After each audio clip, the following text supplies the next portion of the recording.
Muy buenas tardes, buenos días, dependiendo del lugar y la hora en que nos esté conectando, incluso buenas noches para aquellos que nos ven retransmitido en este espacio. Quiero compartir con ustedes que ya está con nosotros Andrés, quien va a dar nuestra charla del episodio 4.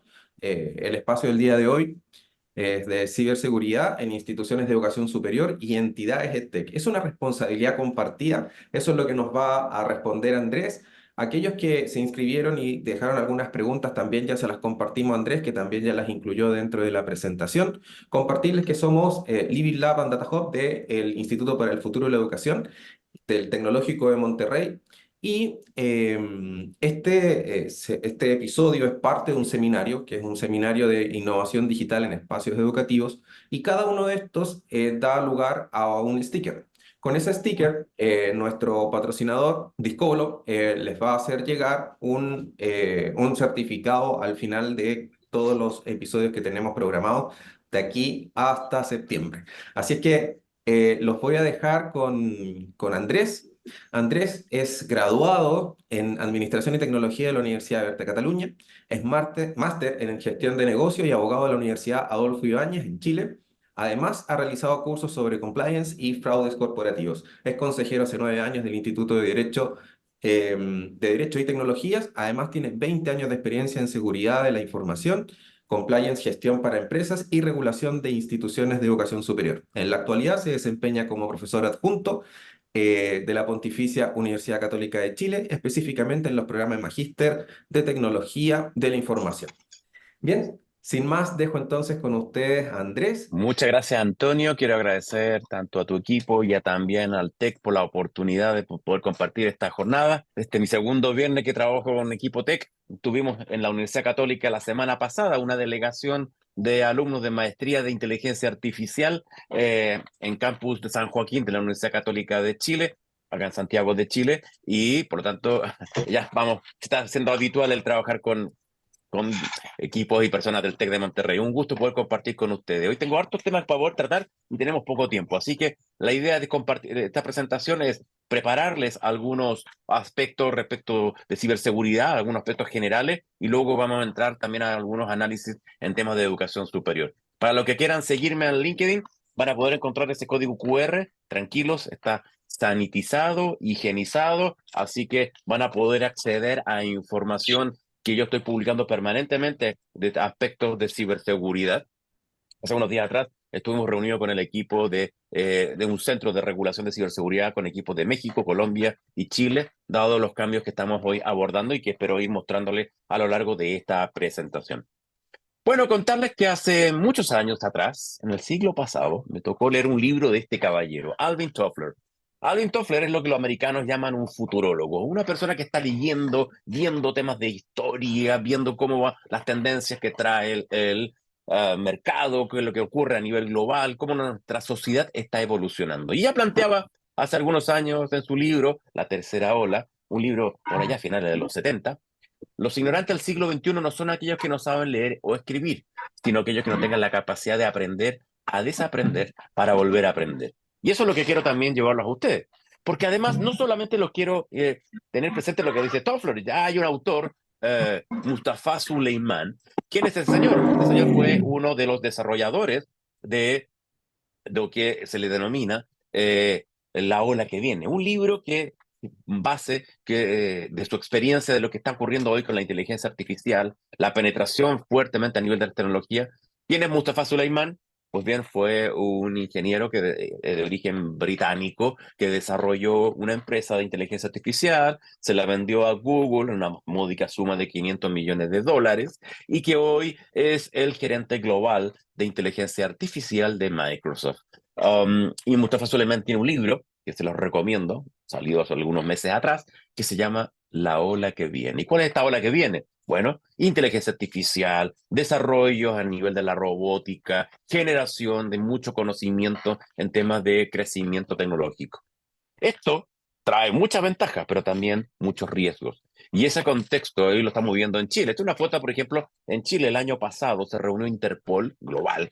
Todas las policías y sus representantes de Interpol participaron durante el año 2023 en un encuentro que se realiza en Chile. Acá en Chile, ¿por qué tan estratégico? Porque Chile es uno de los países que tiene una economía muy abierta, tiene los mejores niveles de conectividad a nivel de anillos globales de Internet que llegan al puerto de Valparaíso. Tiene un nivel de penetración de 5G brutal. Estamos llegando a que entre las compañías que ofrecen 5G hay más de 4 millones de usuarios ya utilizando 5G y sigue creciendo en lo que es mercado 5G. Se están haciendo las primeras pruebas de 6G en China y Chile ya ha sido seleccionado para ser uno de los países para hacer uso de la tecnología 6G. Pero también estamos encontrando una fuerte penetración del cibercrimen. Altas tendencias, dejando de ser el número uno en narcotráfico y hoy sigue y se posiciona como número uno el cibercrimen.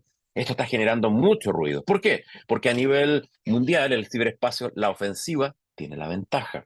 Pero además de esto, nos encontramos que en el mundo online el ataque es más fácil que la defensa. Los atacantes no respetan la ética, no respetan la ley y por lo tanto se encuentran en un contexto de esta ventaja del primer movimiento. Dicho eso, si uno mira las cifras a nivel latinoamericano, en el último reporte de FortiWard Labs de Fortinet, nos encontramos que prácticamente la tendencia de incidentes o de intentos de ciberataque durante el año 2023, reporte aparecido hace solamente unos días atrás, nos habla que América Latina sufrió más de 200.000 intentos de ataques, de ciberataque, con lo cual son cifras brutales, siendo México, Brasil y Colombia los más afectados. Los datos de Chile hablan de 6.000 millones de intentos de ciberataque. Estas cifras van a la baja, pero con mayor efectividad. ¿Qué significa esto? Que están utilizando inteligencia artificial para la comisión de estos delitos cibernéticos. Entonces nos encontramos con que los atacantes a nivel global están utilizando herramientas con inteligencia artificial que le permiten dar mayor precisión. ¿En qué descansa todo esto? Datos, están buscando los datos necesarios que les permiten poder gestionar mejor eficientemente sus ataques. Y esto significa que las organizaciones deben comenzar a identificar sus riesgos. ¿Qué es un riesgo? La incertidumbre de logros de una organización. Los riesgos no se extinguen, nunca se extinguen, se mitigan. Hay que identificar las fuentes de riesgo. Tenemos que tener medidas para poder modificar ese riesgo, tratar de acotarlo. Tenemos que establecer acciones. Los controles no siempre pueden producir un efecto de modificación prevista. Es decir, tener una linda política de seguridad de la información no va a producir un efecto de que me va a disminuir un potencial ataque un ciberataque. El propósito de toda organización hoy es la creación y la protección del valor de la organización. Eso lleva entonces a establecer condiciones que van a fomentar la innovación. Perdón. Al Instituto de Auditores Internos, que es una organización profesional sin fines de lucro, desde hace varios años, del 2020 a la fecha, viene insistiendo de que a nivel organizacional los riesgos que más han subido los últimos 4 años ha sido la ciberseguridad y la protección de datos. Hay otras temáticas, obviamente el cambio climático, la diversidad, pero si miramos el informe publicado en enero de este año, 2024, ya nos dice que los riesgos actuales y de los riesgos futuros a nivel del punto de vista de las organizaciones latinoamericanas, ya estamos en un contexto en que la ciberseguridad sigue siendo un factor crítico. Sumaremos a eso cambios regulatorios, temas de capital humano, incertidumbre geopolítica, pero por lejos la ciberseguridad actualmente son uno de los 5 riesgos más importantes. Usted contrasta el informe del World Economic Forum o de cualquier otra organización de las Big Four, las empresas contables, auditoras a nivel mundial, sigue apareciendo los mismos indicadores. La ciberseguridad es un riesgo. E incluso a nivel de cuáles son los desafíos que van a enfrentar las organizaciones en los próximos 3 años, Nuevamente, ciberseguridad. Para otros, fíjense bien en el segundo gráfico, la disrupción digital también se transforma en un factor crítico. Primero la ciberseguridad, la disrupción digital y hay otros factores como el cambio climático, pero no son del tema a tratar hoy. ¿Por qué todo este desafío? Porque las organizaciones tienen que entender que la ciberseguridad debe ser administrada, debe ser abordada. Desde la alta dirección, desde una rectoría, de una institución de educación superior, en torno a la ciberseguridad constituye un riesgo, pero también es una oportunidad estratégica. Por lo tanto, los consejos directivos de las instituciones de educación superior tienen que comprender que las amenazas están evolucionando. Las instituciones tienen que asumir que esto puede gestionar o generar riesgos financieros. Les pueden impactar en su puesta en marcha. Hemos visto en los últimos 3 o 4 años instituciones de educación superior que han sido atacadas, afectando sus bases de datos dentro de sus registros académicos, dentro de sus registros operacionales a nivel de lo que son sus clases, sus sistemas online. La pandemia impulsó que muchas instituciones de educación superior tuvieran que desarrollar sus LMS, Learning Management System, sus plataformas de e-learning para suplir la presencialidad. Y estamos viendo incluso hoy cómo las manifestaciones en Estados Unidos por el tema del enfrentamiento israelí-palestino está generando incluso que muchas universidades, particularmente en la UCLA de California, se están yendo a modalidades online. Tenemos que abordar los riesgos cibernéticos a nivel de las conversaciones de los miembros de la institución, desde la alta dirección a la alta rectoría, por lo tanto, decirlo de alguna manera, el consejo, el board del director de la universidad o de la institución de educación superior, como también del equipo de rectoría. Tenemos que tener prioridades, hay que generar entrenamientos. No sacamos nada si no ponemos en práctica los procedimientos, los protocolos institucionales, porque el día que se sufra un incidente no sabremos cómo reaccionar. Y por último, tendremos que estar supervisando frente a revelación de información. ¿Qué pasa si se revelan los datos de alumnos, de profesores o de partes interesadas que podamos tener bajo nuestro cuidado esa información? Hay casos de una universidad en América Latina en que sufrieron un ataque de ransomware. Ese ataque de ransomware impactó en su sistema de registro académico de 27.000 estudiantes. ¿Cómo recuperamos esos datos? ¿Cómo evitamos que esos datos no sean difundidos a través de la Deep Web o de la Dark Web? Es un verdadero desafío. Y esto requiere, por lo tanto, que las organizaciones estén planificando el cuidado de su dato, de su gestión de información. ¿Cómo? Pues bien, tenemos que darle gobierno a la ciberseguridad. ¿Qué significa? Los americanos tienen un concepto desde hace muchos años atrás, cuando partió el concepto del compliance, lo que ellos le llaman el tone of the top. Es decir, la gobernanza viene desde arriba. Tenemos que asignar presupuesto, identificar roles, instalar cultura en la toma de decisiones en temas de seguridad. Asumir que los riesgos existen. No porque seamos una institución de educación superior, un instituto o un colegio, nos vamos a ser objeto de algún ataque informático. No, no, no, no. Aprender a desaprender y volver a aprender. Debemos ser capaces que en el actual entorno estamos expuestos, porque muchas veces estos ciberataques no hay ser humano, hay bots o robots que pueden atacar a la organización. Tenemos que entender que desde el punto de vista de la gestión, los riesgos siempre existen y por lo tanto hay procesos para poder gestionarlos en las instituciones de educación superior.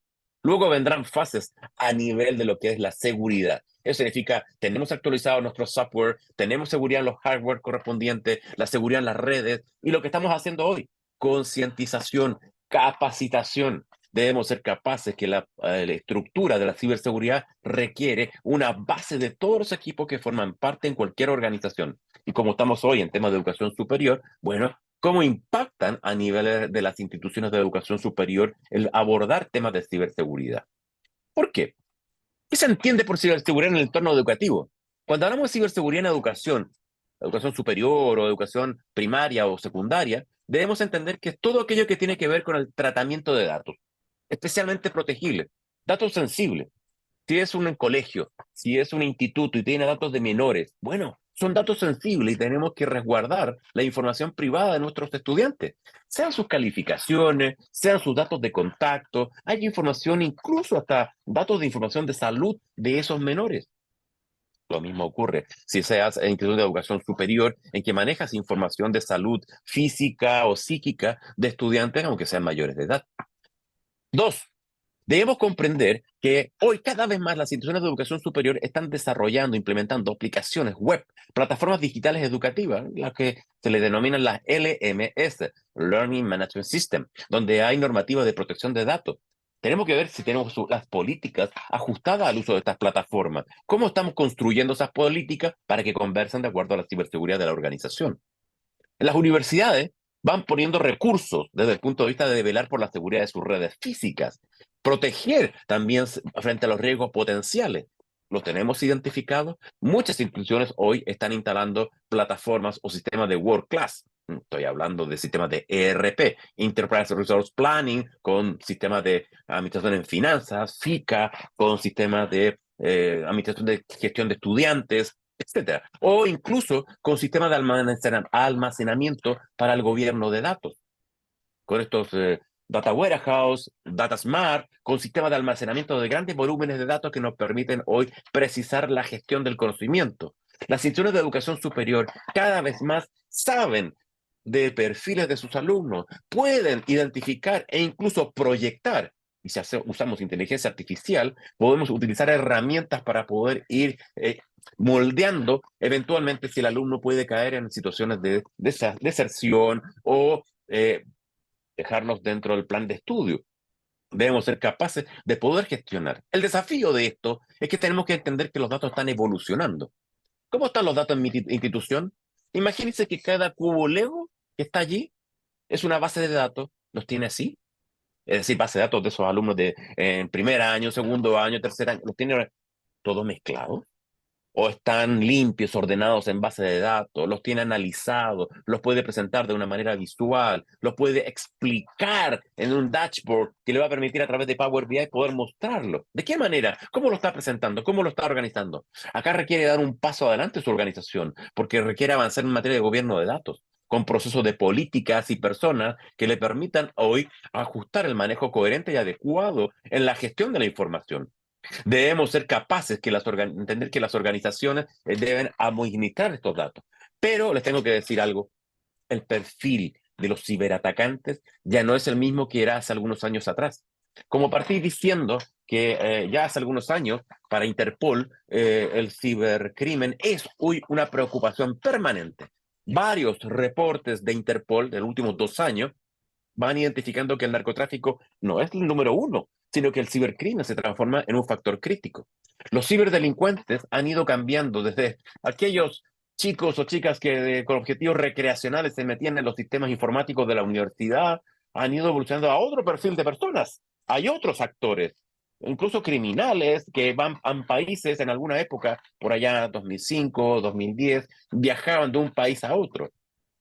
Hoy incluso aparecen activistas, personas con altas motivaciones políticas, con un duro compromiso emocional, utilizando la Deep Web o la Dark Web, hacen ataques selectivos de tal manera de generar conciencia dentro de los roles o acciones de sus mensajes políticos que quieren transmitir. Debemos ser conscientes entonces que el contexto de este escenario ha ido cambiando. ¿Para qué hablar del crimen organizado?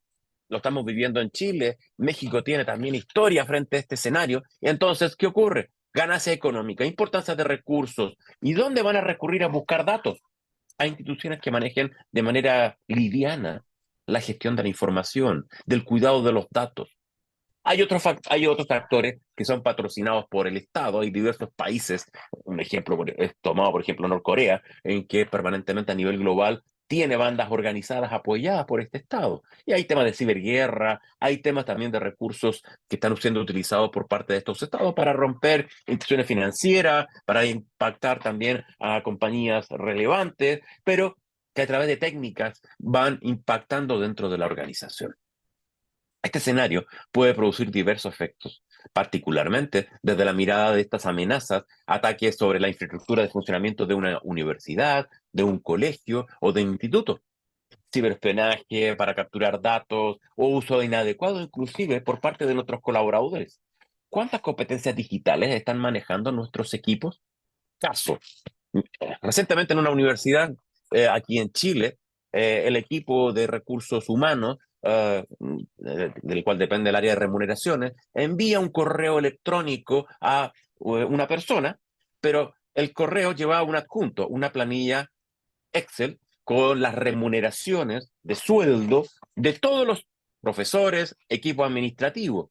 El problema es que mandaron ese archivo correo electrónico no solo a una, sino que a toda la organización y se filtró la remuneración de todos los trabajadores. ¿Qué costaba colocar una pequeña clave, una pequeña clave de encriptación a esa planilla Excel de tal manera que no lo pudiera abrir cualquier persona? O haber archivado, haber convertido ese archivo en un PDF electrónico con clave para que no llegara a manos de terceros. Y no lo he visto solamente en educación, lo he visto en varias otras compañías donde se entregan datos con el nombre, correo electrónico y otra información personal, remuneraciones de los trabajadores. Eso genera impacto por un uso inadecuado por parte de los colaboradores. Y que hablar de los ciberdelincuentes que andan buscando datos en volumen para poder perseguir y generar impactos a niveles de la compañía, incluso de las instituciones. Porque hoy los ciberdelincuentes buscan datos en volumen. Eso es lo que andan buscando. Y ese dato en volumen me permite poder generar a través de ataques impactos desde la perspectiva de generar mayor scope, mayor ámbito a lo cual voy a poder enviar estos correos. Entonces debo ser consciente de este escenario. ¿Cómo entonces, o a partir de qué escenario voy a poder hacerme cargo? ¿Cómo puedo partir? ¿De dónde parto?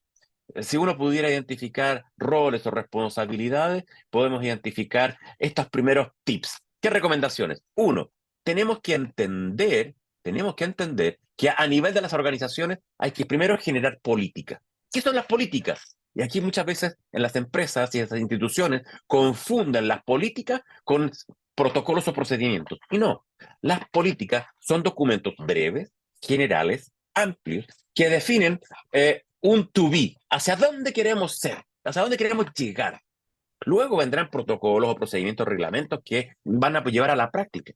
Las políticas deben permanecer en el tiempo y los reglamentos y los protocolos se irán adecuando según las tecnologías, según los procedimientos, según las capacitaciones y capacidades que tenga la organización. Eso nos lleva a elaborar acciones concretas. Tenemos que designar un responsable. Tenemos que tener una cabeza. Si no hay alguien que se haga responsable, va a ser un problema. La mayoría de las organizaciones, los bancos, ya desarrollan cargos de CISO, Chief Information Security Officer, o oficiales también oficiales de seguridad, no a un nivel gerencial, pero están dentro de ese puesto. Estos CISO o oficiales de seguridad también en otras compañías, bueno, tienen que liderar a nivel de tener las capacidades de implementar tres tipos de medidas: medidas técnicas, medidas legales y medidas organizativas. Medidas técnicas, ok, instalar los famosos DLP, Data Loss Prevention, instalar firewall, mantener al día los parches de los sistemas, de los software o programas que tenga la compañía o la institución de educación superior. Dos, medidas legales. Partamos por las políticas, por los reglamentos, revisando los contratos con los proveedores, y revisando los contratos con los estudiantes, revisando otros contratos con otros personajes que nos dan servicios externos, tenerlos dentro del mapa.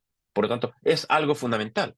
Contrato con otro personal. A ver, no es lo mismo el tener el contrato del personal que está responsabilizado de la admisión en un proceso de algún programa educativo que los personajes que están en tecnología, que el personaje que está en los registros académicos, que él o la personaje responsable del área de las bases de datos de los estudiantes, alumnos o exalumnos. Todo el área de alumni. ¿Quién es el responsable de cuidar esas bases de datos? ¿Qué estándar está trabajando la institución de educación superior? Estándares reconocidos internacionalmente. Los americanos trabajan con NIST, o tenemos también en Latinoamérica, tenemos estándares ISO, la familia del sistema de gestión de seguridad de la información, la ISO 27001, que es certificable, y la 27002, que son los controles.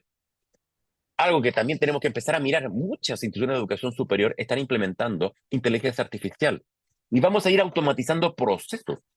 Esos procesos, la pregunta es, ¿de dónde salen los datos? ¿Tenemos correctamente clasificados los datos? ¿Quién maneja los datos? ¿Quién tiene acceso a ellos? ¿Dónde se encuentran? Eso es basal desde el punto de vista de las métricas. Ahora, ¿cómo se mide? Si no se puede medir, no se puede gestionar. Y si no gestiono, se degrada. Es una frase que Peter Drucker, padre del management moderno, lo toma de Thomson, un físico escocés, en que plantea que tengo que tener métricas y estándares técnicos. Entonces, desde la alta dirección, el directorio, el board, el management a nivel de rectoría, en su implementación, líderes de área responsables, líderes operativos, me tienen que llevar a generar reportes permanentes para poder gestionar de manera adecuada la gestión de la organización. No puedo no considerar el medir. Esto es vital a nivel de las compañías y a nivel de las organizaciones. Entonces, saquémonos de la cabeza algunos mitos. Uno, la ciberseguridad está a cargo del área TI. No, no, la ciberseguridad no está a cargo del área TI. Sí tiene adentro algunas responsabilidades. Esto le compete al área de admisión de una organización, tiene el área de educación superior, sería admisión, el área de la formación de capital humano, recursos humanos o dirección de personas, tiene área de responsabilidad, el área de marketing de la institución, la área, incluso aquella responsable de los docentes, de los profesores.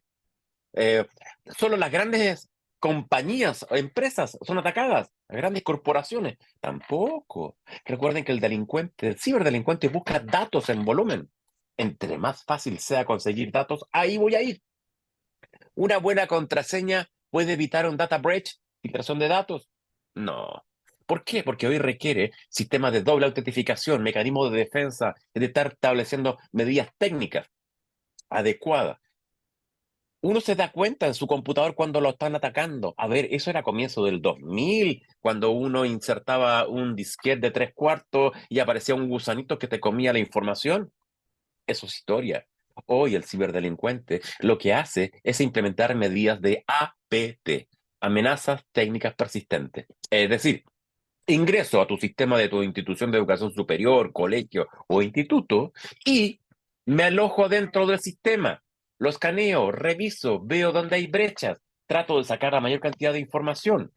O que nadie se dé cuenta, o que también te mando algún ataque de ransomware, encripto toda tu información y pido un cobro. Pero obviamente eso me genera un problema desde el punto de vista de la operación.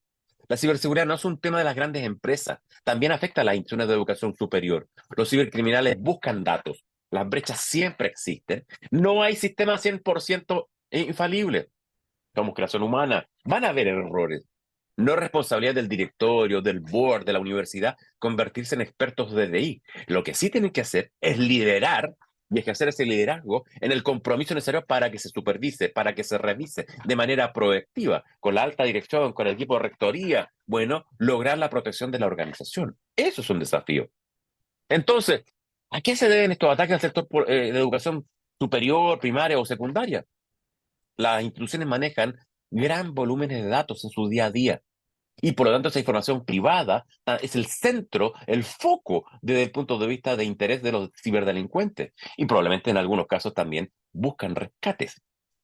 Es fácil, sí, porque como son instituciones que no tienen tanto nivel de ciberseguridad, no hay tanta capacitación, bueno, se vulnera fácilmente la seguridad informática y la seguridad de la información.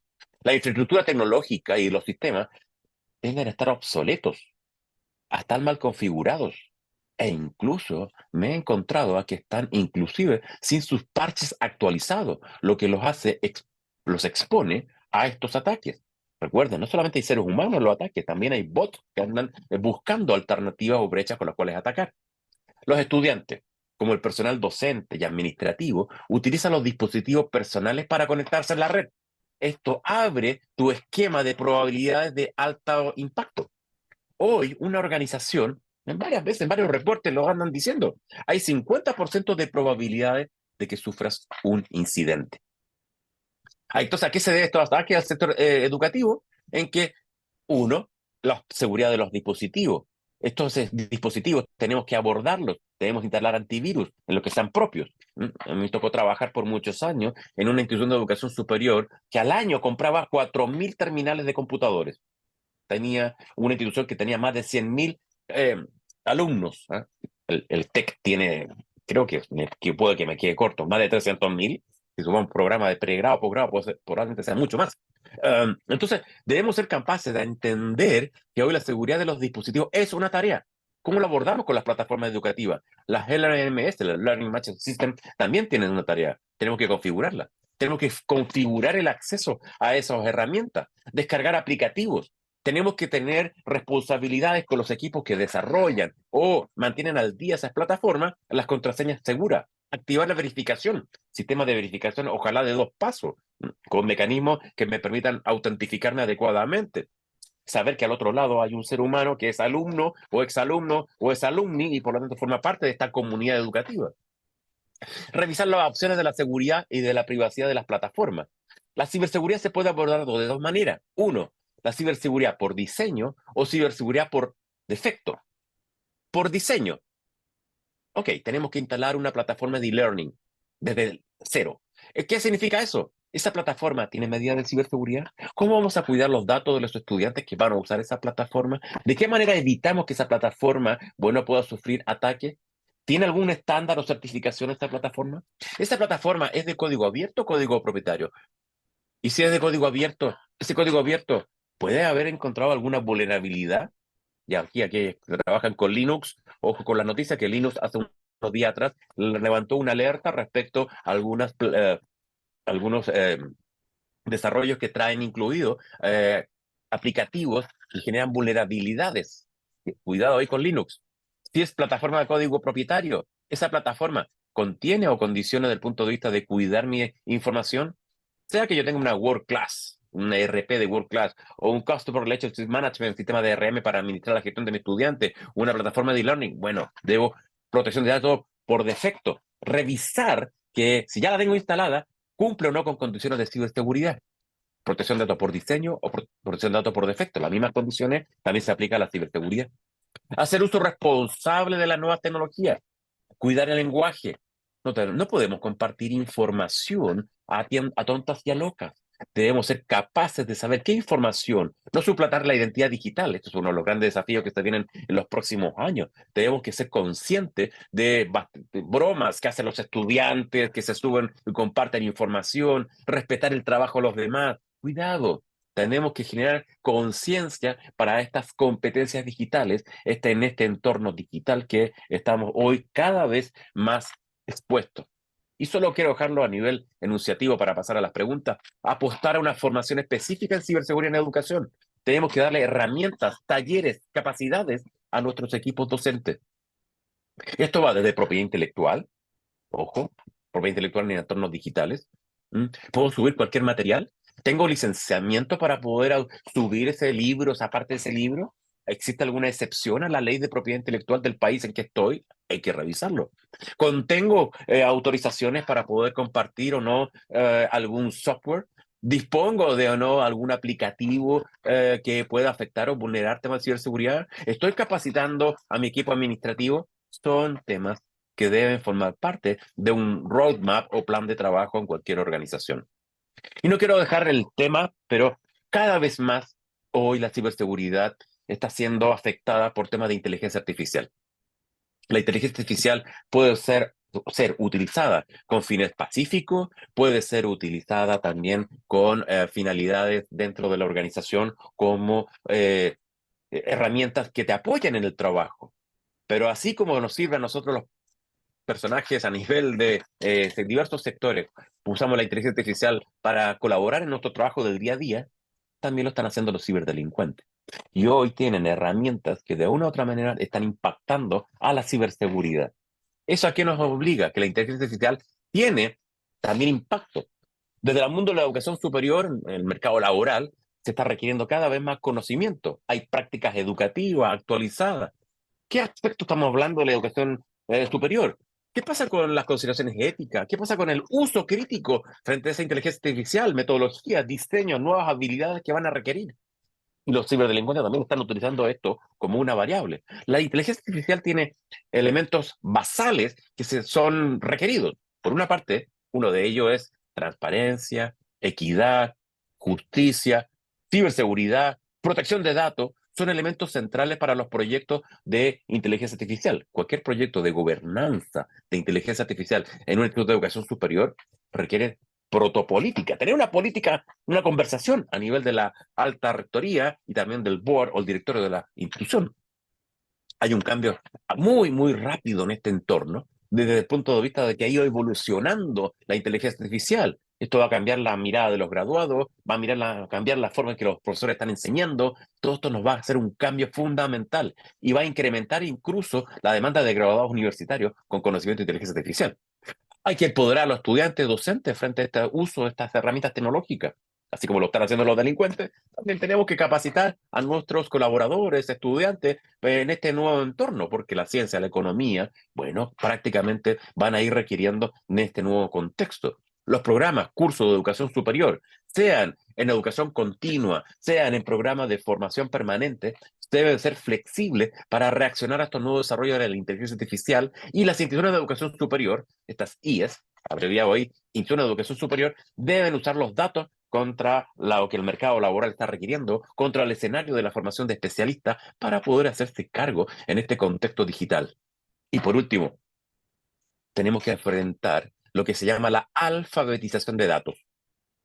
¿Cómo están los datos en su organización? ¿Los tiene como esos cubos Lego que les mostré en alguna lámina más de atrás? Todas complejas, mezcladas. Forman parte de este entorno donde hay un escenario donde los datos no los tenemos clasificados, no le estamos dando gobierno, donde no tenemos, desde el punto de vista de una coherencia de la estructura. ¿Cómo podemos reflexionar si la inteligencia artificial va a tener que consumir conocimiento generado sobre datos? Si los datos son corruptos, son sucios, mal ordenados, mal clasificados, ¿cómo va a ser su resultado? Entonces tenemos que explorar, comprender que los datos debemos darle gobernanza de tal manera de poder generar de una manera fácil una gestión significativa en el uso, sin dejar de lado el cuidado y la ciberseguridad de ese contenido que estamos hoy generando. ¿Ya? Eso es un tema que puede darnos para un semestre de clase, pero simplemente lo que he querido ha sido compartir con ustedes algunas miradas de cómo hoy se está abordando la ciberseguridad, cómo lo están haciendo a nivel de instituciones de educación superior y en el contexto de los desafíos que se están hoy presentando. Así que vamos a pasar a las preguntas, nos quedan ahí tiempo todavía para las preguntas, así que hemos dejado aún tiempo, pero tenemos varias cosas que nos han dejado aquí en el chat. ¿Mm? Um, Aquí tengo a Luis, dice, mira, el problema es que hasta que no le pasa un episodio ocasional, no se haga acción. Así es, lamentablemente, Luis, eso ocurre. El caso conocido de una universidad en Colombia en que los datos de 27.000 estudiantes fueron atacados, encriptados, y eso generó más de algún problema dentro de la universidad para reconstruir incluso sus archivos académicos de estos estudiantes. ¿Tenemos respaldados adecuadamente estos informes de estudios, de notas, de calificaciones? No solamente los estudiantes vigentes, los anteriores. ¿Cómo se respalda esa información? Todo es un tema a nivel de las compañías. Miguel nos dice, muchas veces no hay cómo demostrarle a la gerencia el peligro latente, cómo el incendio pasa y después culpan a la seguridad. Es que allí lo que tenemos que hacer, y generalmente ocurre que mucha alta directivo nos pregunta cuál es el ROI, el retorno de la inversión de la ciberseguridad. Ahí tenemos que tratar de explicarles sobre lo que está ocurriendo a nivel de otras organizaciones o lo que han vivido otras instituciones de educación superior, en que la exposición, no quise poner casos, pero tengo varios casos acá de universidades que han debido cerrar, incluso universidades norteamericanas, por ataques de cibernéticos, que ya estaban en una situación compleja, tuvieron que cerrar definitivamente por no tomar las medidas de seguridad de la información que a veces cuesta que entiendan. La alta gerencia, el directorio, el board de la institución de educación superior debe estar consciente de los riesgos a nivel de ciberseguridad. Y eso es algo que hasta, como bien lo dices tú, hasta que no le ocurra a una organización, no se toman medidas. Debemos ser conscientes. Alejandra dice, está buenísimo. A mí me han faltado las dos primeras. ¿Puedo ponerme al día para el certificado? Bueno, ahí pues se te ponen en contacto contigo, con Antonio. Sí, sí. Dale, Antonio. No, no, continúa. Yo al final vamos a compartir algunas informaciones al respecto. Bueno, ahora dice, mira, los dueños de instituciones o las casas no manejan la información o no le importa mucho. No obligan a utilizar plataformas desconocidas hasta para ellos. Esa es una exposición crítica a nivel de riesgo. Tenemos que ser conscientes que no es llegar y subir cualquier plataforma, porque hay diversos riesgos. Si usamos una plataforma abierta, generalmente disponible en el mercado, claro, podemos utilizarla, pero tiene que haber equipo preparado que se encargue de velar por la calidad tanto por la experiencia de los estudiantes, tanto como el cuidado y respaldo de los datos, como también a nivel de la responsabilidad. ¿Por qué? Porque las instituciones de educación superior dan fe de títulos que se otorgan, aprobados por los ministerios de educación de los países en América Latina. Eso nos obliga entonces a ser, a los directores y directivos, ser responsables a nivel del cuidado de los datos. Pero hay otro efecto más. ¿Qué pasa con el riesgo reputacional de esa casa de estudio que no ha sido capaz de enfrentar esto profesionalmente? Y solamente, como bien dice Aura, traigo plataformas que no han sido probadas. Obviamente que hay una exposición a nivel de los riesgos y me genera un desafío. Ojo que los procesos de acreditaciones institucionales, esto lo estoy viendo en varios países de América Latina, el tema de la seguridad de la información se transforma en un factor crítico y forma parte de los procesos de evaluación, inclusive de las famosas agencias de acreditación norteamericana e europea, lo están preguntando. Ah, Vamos a ir ahí a otras preguntas que también aparecen aquí, que están hoy, aparecen. Los docentes que desaprendemos para aprender somos pocos, sí, Aura, porque hoy el concepto de, se creemos que seguimos formando como se nos enseñó en el siglo XX o como formábamos a inicios del 2000 y hoy los alumnos aprenden de otra manera, de diversas plataformas. Internet se transforma en una herramienta brutal. La llegada de ChatGPT es un competidor con el docente. Tenemos que enseñarles a los alumnos a generar prompts, pero eso significa analizar críticamente cómo se redacta. La máquina aún le falta por aprender. Y otra cosa, las respuestas de la inteligencia artificial no son precisas. Y esa respuesta, la primera respuesta nunca es eficiente ni es la respuesta adecuada. Hay que aplicar ojo experto en su revisión. Por lo tanto, todavía nos queda una tercera, una cuarta, una quinta respuesta para poder llegar a la que necesitamos. Entonces, tenemos que ser conscientes de que la primera respuesta no es la primera. No nos quedemos con lo que le ocurrió hace unos meses atrás, fue el año pasado, a un abogado en Estados Unidos que redactó una demanda, la presentó a tribunal, pero nunca la revisó. La redactó con ChatGPT y no la revisó. Fue una vergüenza para quedar en estrado ante el tribunal porque no había sido revisada. Cuidado, no porque la inteligencia artificial va a ser la respuesta la más adecuada o el documento el más adecuado. Sam Altman lo ha dicho en un par de entrevistas hace unas semanas atrás. La inteligencia artificial que hoy estamos utilizando debe ser evaluada, revisada a ojo experto. Requiere todavía algunas condiciones de operación, ¿ya?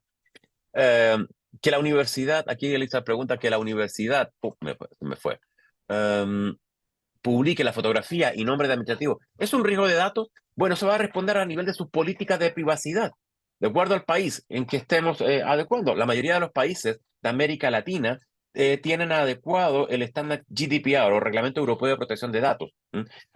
Lo tiene México, lo tiene Brasil, ya lo tiene Perú, Ecuador, Colombia. Y eso va a significar que estas instituciones de educación superior van a tener que revisar si están cumpliendo el reglamento o la ley de protección de datos local. Eh, Salvo Chile, que todavía tiene estando un proceso, bueno, salvo Ecuador, perdón, salvo Paraguay o Bolivia, que todavía no han modernizado sus leyes en la Sudamérica, bueno, pero lo que pasa, Argentina, Uruguay, Brasil, Ecuador, Panamá, Perú, han modernizado sus leyes de protección de datos, entonces hay que entrar a mirar qué le está pidiendo el regulador local en materia de protección de datos, Elizabeth. Y ahí es una responsabilidad. Cualquier organización pública o privada queda sujeto a las leyes de protección de datos. Entonces, ahí hay que entrar a revisar esa tarea. Alejandra dice, el mayor problema de todo lo expuesto es que solo algunos lo vemos. Sí, efectivamente. Porque hay otros que no han aprendido a desaprender, Alejandra. Entonces hace falta la alfabetización digital. Lo hemos visto incluso durante la pandemia, me tocó ver muchos casos de personajes. Quiero tomarme de tu comentario, Alejandra. Manuel Castells fue profesor mío en Barcelona hace algunos años atrás, varios años atrás. Castells fue profesor de Berkeley, fue creador o fundador de la Universidad Oberta de Cataluña, allá en Barcelona. Castells decía, mira, en toda organización hay analfabetos digitales. Mark Prensky, profesor de Harvard en psicología, decía, mira, están los nativos y están los migrantes digitales. Y más lo que nos dice Castell, tenemos los analfabetos digitales. En toda organización, Alejandra, aún quedan muchos analfabetos digitales. Y esos analfabetos digitales, sea sector público o privado, exponen al riesgo de la organización. Y si ellos no cambian, van a sufrir las consecuencias en la gestión de administración de estas instituciones. un ataque de phishing. La mayoría de los ataques de ciberseguridad se producen por phishing. Don Oscar dice, para una certificación ISO 27001, ¿es necesario tener documentos llamados SGCI? Oscar, son parte, el sistema de gestión de seguridad de la información es parte de la ISO 27001. Yo te recomiendo ahí tener la norma 27001 y la 27002 para tener los controles. Los controles pueden ser físico-lógicos, de tal manera de que te puedan acompañar en ese proceso de certificación.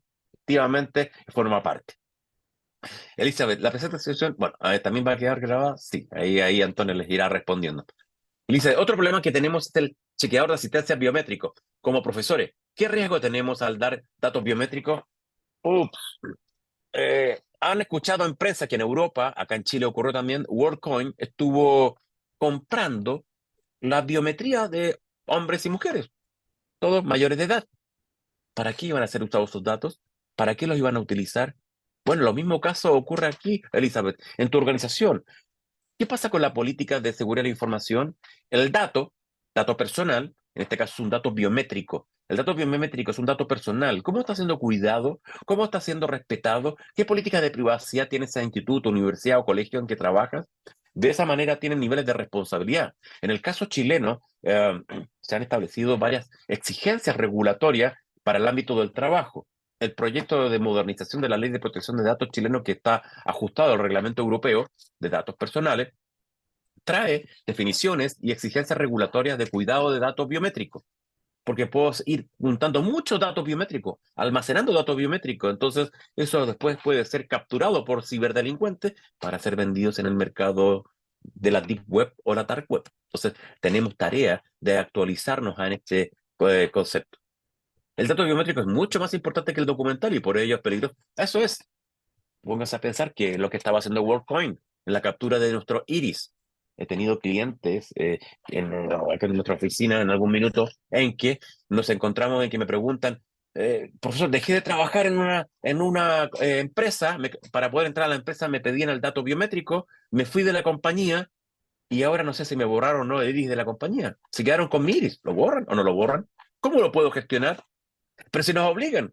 Entonces, si nos obligan, tú tienes lo que se llama el derecho de acceso. Quiero saber qué están haciendo con mi dato. Dos, de rectificación o incluso de supresión, dependiendo del país, Elizabeth, no sé en qué país estás. Habrá que ver la ley que te regula en materia de protección de datos y hacer efectivo estos derechos que algunos le llaman derechos prosa. En México, el derecho arco, acceso, rectificación, cancelación y oposición. Cuando hablamos de cancelación se llama supresión. Tú tienes derecho. Entonces, no es opción en mi centro. Hay norma. Allá en México está el INAI, es el organismo responsable en materia de asumir la responsabilidad de la protección de datos. Aquí en Chile se va a llamar Agencia de Protección de Datos. En Brasil ya está operando incluso el Consejo de Protección de Datos. La ley brasileña tiene 53 diferencias con el Reglamento Europeo de Protección de Datos. México tiene normas y el INAI está haciendo permanentemente capacitaciones y difusión a través de diversas redes y deben saber que las compañías en México se exponen a multas si no cumplen con las condiciones de política de seguridad. Entonces, ¿qué ocurre? Recién, producto de las multas, las compañías están empezando a tomar acciones. Así es. Efectivamente, a nivel de las organizaciones. ¿De qué manera ocurre algo respecto? Dice, ¿se puede solicitar a la empresa que retire los datos como ocurre en España? Eso va a depender de la ley, Ani, porque vamos a tener que ver de qué manera ocurre con los datos, cómo se están cuidando, cómo se va a proceder. Hay que ver de acuerdo, ley es la que te regula. Es ley de protección de datos. Por regla general tiene que haber un regulador. El INAI allá en México, Agencia de Protección de Datos futuramente aquí en Chile, también existen en Perú, también en Colombia. Entonces, estos datos que son gestionados, tenemos que tomar medidas de resguardo. Yo los invito ahí, es difícil a veces responder todo, pero los invito a seguirme en LinkedIn. eh, donde yo estoy permanentemente publicando, estamos dando algunos contenidos en algunas actividades que hacemos también en la Universidad Católica de Chile, la Pontificia Universidad Católica de Chile, donde también estamos dando algunos contenidos o materiales que les puede ser de interés. En mi LinkedIn yo estoy subiendo materiales, resúmenes, explicativos, porque a veces se nos hace difícil entender qué es esto de los derechos ARCO, acceso, rectificación, cancelación, suprimir o borrar, y la oposición de los datos. ¿Qué es la oposición? Quiero que se suspenda el tratamiento temporal de mis datos. Ojo, que en muchos países de Latinoamérica se vienen los derechos PROSA, portabilidad del dato. Eso está ocurriendo en Europa, acá en Chile también se está implementando a nivel del sector salud, en el sector banca y el sector telecomunicaciones. O sea, prosa, rectificación, oposición, supresión y acceso a los datos. Esa palabra prosa viene de los derechos que consagra el Reglamento Europeo de Protección de Datos. ¿Y de dónde viene todo esto? Simplemente en establecer un mercado de los datos. En mercado de los datos. El mercado de los datos para darle una regulación al uso de los datos y establecer condiciones de uso. No es simplemente que quede abierto al criterio de aquel que almacene. Antonio, no sé si tienes ahí alguna duda, consulta, algo más. Eh, no, Andrés, o sea, ya creo que hiciste un rápido revisión de todas las preguntas que teníamos disponibles en el chat. Creo que efectivamente ha sido de muchísimo interés, así que es muy probable que te volvamos a invitar para poder seguir atendiendo estos temas que son de alto interés, como temas que efectivamente muchas veces se desconocen y creo que rozaste todos los temas que se abordan en estas temáticas desde los mitos, las realidades y finalmente cómo esto impacta efectivamente en el mundo de la educación. Hay temáticas que en las últimas preguntas también emergieron y que son también propias de aquellos que desarrollan tecnología. Y ese también es otro foco muy, muy interesante a abordar. Y por lo mismo creo que nos va quedando corta la presentación, pero agradecemos enormemente toda esta capacidad de síntesis que tienes para poder abordar todas las temáticas que hemos podido resolver en este espacio.